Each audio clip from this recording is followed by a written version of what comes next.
ओम नमो भगवते वासुदेवाय। अथ ऊनविंशोऽध्याय। सूत उवाच। सुत कहन्ति अनुरागे सौनक आदि ऋषि आगे। से महीपति परीक्षित चिन्ति निगम दृढचित्त। एकान्ते बसी विचारई निन्दित कर्म कली मुहि। अर्जित कर्म वश होई गुरुजे सन शिक्षा दे। अन्याय प्राणींक व्यवहारे कुकर्म कले ए संसारे। निर्दोष ब्राह्मणर गळे सर्प आरोपी धनु हुळे। निश्चल जोगे तार ध्यान न जानी होइली अज्ञान। दुईजे अवज्ञा मने कले निकटे मरण लोडिले। ए पाप विनाशन हेतु बेगे विधाता मोते चिंतु। ए पाप कली मूढ़ चित्ते ए देह धरी बिके मन्ते। ए कथा शुणी मुझे मन्ते केबे हे न कल्पई चित्ते। ब्राह्मण कुल कोपानल ए मोर राज्य धन बल। आत्मार संगे दहु मोते ए कर्म न करी जे मन्ते। गुरु ब्राह्मणंक हिंसने दुर्बुद्धि न स्फुरु मो मने। एमन्ते विचारे विषादे वृत्तान्त शुभे जनपदे। उरग ब्राह्मणर गळे राजा जे देले धनु हुळे। तार बालक शाप देला तक्षक दंशी बोइला। शपथ दिने कोपानळे राजा को दंशी बये बळे। एमन्ते जन मुखु शुणी मन आनंदे नृपमणि। कहई मोते सर्प खाऊ ए मोर कुळे पाप नहु। जेमन्ते इह परलोके मरणे न पड़ई दुखे। एमन्त निश्चय विचारे मने चिंतिला नर हरि। गोविंद पाद पद्म तले चित्त निवेशी गंगा जले।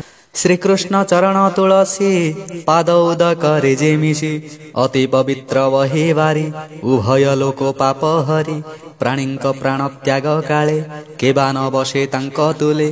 से पंडु वंशे कीर्ति कर सकल राजा मध्य बर। से बर नदी तीरे जाई चित्ते गोविंद पाद ध्याई। विषय संग दूर करी अन्न उदक परिहरी। मौन व्रते से निश्चले शिरे निवेशी गंगा जले। से कथा शुणी मुनि जने जे अबा थिले गिरि बने। निज निवास उपेक्षिले हस्तिना नगरे मिलिले। जे अबा थिले जेउ देशे राजांकु देखिबार आसे। संगते घेनी शिष्यगण अपरे अनेक ब्राह्मण। तांक महिमा केबा कहे तीर्थे पवित्र तांक देहे। अत्रि वशिष्ठ रिष्ट नेमि च्यवन भरद्वाज घेनी। भृगु अंगिरा पराशर उतथ्य गाधीर कुमर। इंद्र प्रमद मेधातिथि देवल अष्टसेन जति। सुबाहु भरद्वाज शिष्य गौतम मैत्रेय कवश। पिप्पलायन और्व मुनि व्यास नारद कुंभज्योनि। सकल ऋषि एक मेळे मिलिले जाह्नवीर कूले। ताहांकु देखि परीक्षित कपाळे देईबेनि हस्त। बंदिले मुनि गण पादे आनंदे अश्रु गद गदे। कर अंजलि शिरे देई कहई कृतकृत्या होई। राजोवाच। राजांक मध्ये मो जीवन निश्चय जानिली धन्य धन्य। मोहर प्राण त्याग काले महांत जन विजय कले। ब्राह्मण पाद जही थोई से स्थान पाप दूरे जाई। क्षत्रिय स्वभाव एवंत आगम निगम उकत। जे हालंघे दुष्टपणे दूषित होई तत्क्षणे। से विप्रवासी जार पाशे बसंती मनर संतोषे। ताहार भाग्य की कहिबा जाहा न पांति सुर देवा। सर्व विषय दूरे तेजी कृष्ण चरण चित्ते भजी। तुम्भे अशेष ब्रह्म ऋषि मिलिल मोर पाशे आसी। ब्राह्मण साप कोपानले ए मोर निज कर्म फले। जे कृष्ण कले ए संसारे तरई तम माया घोरे। तुम्भर अनुग्रहे सेवी प्रसन्न हेउ गंगा देवी। कृष्ण चरणे मति हेउ काल तक्षक अबा खाऊ। तेणे संशय नाही मोर सकले कृष्ण कथा कर। कृष्ण विषय हेउ मति तार सेवक संग गति।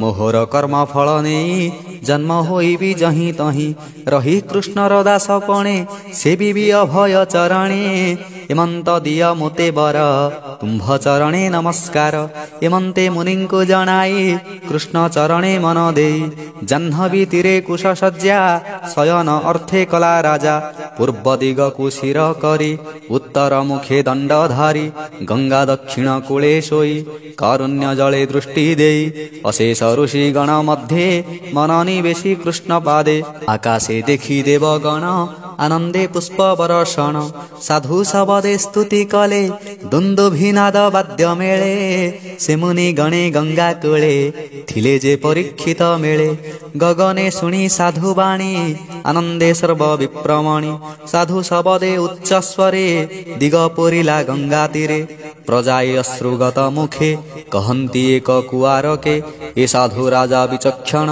हे काले लभिब मरण देख एहार भाग्य बल मुनिंक मध्ये अंत काल अनेक प्रकारे से भणी मुनि समेते साधु बाणी मुनि कहन्ति नृपवर कृष्ण विषये चित्त तोर प्रवेशिबानु हे विचित्र जेणु तु पांडवंक गोत्र जार आसने सर्वराजा शिरे नमन्ति करी पूजा सकल छाड़ी हरि भावे पशिला जनर स्वभावे आम्भे सकल एहि स्थाने बंचिबा गंगा जल पाने एनर पति जेते दिने प्राण छाड़िब कृष्ण ध्याने सुखे लभिब हरि लोक जे स्थान विमोह विशोक ए भागवत जे उत्तम निश्चय लभिब परम धाम एमंते प्रजा मुखु शुणी मुनि समेत साधु बाणी राजा मणिला सत्य प्राय चित्तेन रहिला संशय कृष्ण चरण सेवा कले अशेष प्राणी मही तले पूर्वे लभिले हरि भाव जे ब्रह्मा विष्णु को दुर्लभ देखा मोहर भाग्य वसु सर्वे मिलिले सर्वदेशु प्राणी जे मंते देह अंते स्वर्गे विबुधंक संगते बसी कहन्ति नाना धर्म जे वर्णे जेवा निज कर्म जे फल इह परलोके प्राणी लभन्ति दुख सुखे एमंत अनुग्रह चित्ते सर्वे मिलिले आसी मोते एहांकु पचारिबि मोहि मरण अंतर जले थाई एबे की कृत्य अछि मोते कह सकल शुद्ध चिते ए घोर संसार सागरे मरणु के बा करी तरे एमंते चिंती राज ऋषि सुख मिलिले बेगे आसी महिभ्रम इच्छा सुखे कृष्णर नाम गाई मुखे लक्षी न पारी जार अंग क्षण क्षण के नाना रंग निरते निज लोभे तोष स्वभावे अवधूत वेश न गूढ़ ज्योति शुभ्रवर्ण कामिनी बालक बेढीण षोडश वत्सर सुंदर रूपे की देवा पटांतर निबिड़ बेनी भुज साजे सुंदर कपोल विराजे अरुणम भुज चक्षुवर्ण सुग्रीव कंभु सुशोभन सुंदर नवगुण साजे तुंग वक्षस्थल विराजे त्रिबल कुक्षी मनोहर आवृत नाभि सुगभीर विवर्ण केश दिगंबर विभूति लेपन शरीर प्रलंब बाहु जानु जाए दिशे अमर बर प्राय शरीर सुचारु कुसुम रूपे तुलित नुहे काम कियबा देवा पटांतर कामिनी कुल मनोहर एमंत रूप तार देखी मुनि आसन उपेक्षी जानन्ति ताहार लक्षण परम जोगी कृष्ण पूर्ण बेष्टित ऋषिगण मध्ये सकल परम आनंदे सुख आगम शुणी राजा तक्षणे आणी अर्घ्य पूजा विनय भावे दंडधारी चरणे नमस्कार करी स्त्री बालक जेते थिले ता देखी भये बाहुडिले राजा पूजिला मन तोषे सुख बसिले राजा पाशे शशांक जेह्ने तारा मेले विराजे गगन मंडले प्रसन्न चिते मुनिवर आकंठ धीषणा जाहार से मुनि पादे नमस्कार करे जोड़िला बेनी कर नम्रता वाक्य सुधाहार मुनि को चाही नृपवर पुच्छई बेनी कर जोड़ी चरणे पुनः पुनः पड़ी राजोवाच आज मोहर जन्म धन्य क्षत्रिय अंशे विद्यमान तुम्भे निर्मल ब्रह्म ऋषि अतिथि रूपे अछ बसी देखी मो आत्मा कृतकृत्य देह को कली तीर्थभूत तुम्भर चरणे विश्वास पवित्र कली गृहवास जहार दर्शन मात्रे दुरित न रहि गात्रे स्पर्श पाद जल जहि सकल तीर्थ फल तहि आज जीवन मोर धन्य देखिली तुम्भर बदन जेते दुरित देहे थिला तुम्भ दर्शने दूर गला विष्णुर माया मोह घोर जेमन्ते नासन्ति असुर आज जानिली मोते हरि पाण्डव वंशे प्रीति करी पितृस्वश्रेय स्नेह बंधे घेनिले बंधुपण हृदे बांधव प्राय ब्रह्म राशि जेन्हे पाण्डव पुरे आसी तेणु तुम्भर दर्शन देले जे प्रभु भगवान अव्यक्त गति जे तुम्भर कि ताहा करिब गोचर मरण जार साधु संगे शेतरे ए भवतरंगे जोगिंक मध्ये तुम्भे गुरु जेन्हे अचल महामेरु कह जीवन जीवा काले किबा साधिबी मही तले किबा शुणिबी कर्ण पथे स्मरण कि करिबी चित्ते किबा वचन उच्चारण भजिबी काहार चरण तुम्भे हे प्राणींकर घरे दंडे हेन विश्रामी स्थिरे गोदोह मात्र तुम्भ गति एणु मोहर मने